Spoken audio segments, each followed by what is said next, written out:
Souvent, nous sommes fascinés par des faits divers quelque peu très étranges. Non par le fait, mais surtout par curiosité. Cette curiosité qui nous pousse à savoir qui sont ces personnes, et pourquoi ont-elles agi de la sorte. Dans cet épisode, vous retrouverez 5 tueurs en série bien connus qui ont laissé leur empreinte dans l'histoire de l'humanité. À la charnière du 19e et du 20e siècle, un sergent réformé en vagabond surnommé « le tueur de bergers » sème la terreur dans le sud-est de la France. Son nom, Joseph Vacher. Il est soupçonné d'être l'auteur d'une cinquantaine de meurtres dont l'égorgement d'au moins une vingtaine de femmes et d'adolescents, par la suite mutilés et violés. Il est arrêté le 4 août 1897. Son cas dès son procès est considéré au départ comme étant la faute d'un comportement de folie psychiatrique. Mais finalement il est reconnu responsable de ses actes, et jugé tel qu'un meurtrier et non comme un cas de psychiatrie.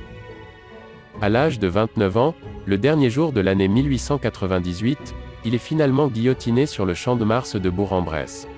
Et marquera de par ses actes, être le premier tueur en série de France. Au début du 19e siècle, une femme dénommée Delphine Lalaurie commet plus d'une centaine de meurtres d'esclaves noirs. Cette femme issue de la bourgeoisie créole francophone est une bourreau meurtrière. Madame Lalaurie maltraitait d'une façon immorale ses esclaves. Le 10 avril 1834, un incendie se déclare dans la maison de Madame Lalaurie. On y retrouve plusieurs esclaves, hommes et femmes, vivants brûlés, enchaînés et mutilés par la maîtresse des lieux. Reconnue coupable, Madame Lalaurie fuit en Nouvelle-Orléans et retourne à Paris, où elle y meurt le 7 décembre 1849 et ne sera jamais jugée pour ses crimes.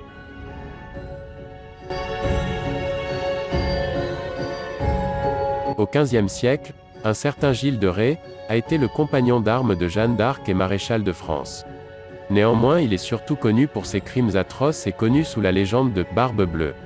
On dit qu'il aurait violé et assassiné dans des circonstances abominables 140 enfants.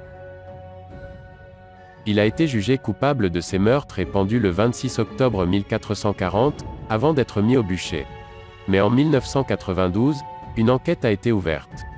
On estime que Gilles de Rais a peut-être été victime d'une machination politique.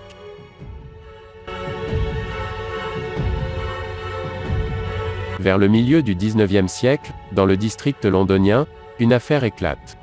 Une affaire de meurtre réalisée par un meurtrier bien connu des légendes et des mythes.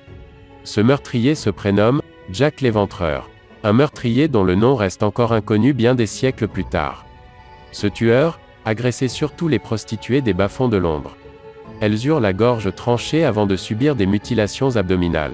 L'extirpation d'organes mène à l'hypothèse que Jack l'Éventreur avait des notions d'anatomie et de chirurgie. Néanmoins, encore aujourd'hui, Jack l'Éventreur est inconnu. De même pour les raisons qui l'ont poussé à commettre ces crimes uniquement sur des prostituées. Le nombre de victimes mortes sous le couteau de Jack est de 5 femmes.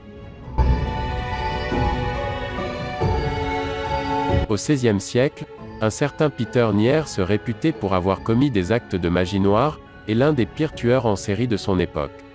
Son crime, il fut reconnu coupable de 544 meurtres, incluant 24 fœtus découpés sur des femmes enceintes. Soi-disant pour être utilisés lors de rituels de magie. Il fait des aveux sous le coup de la torture et fut exécuté le 16 septembre 1581.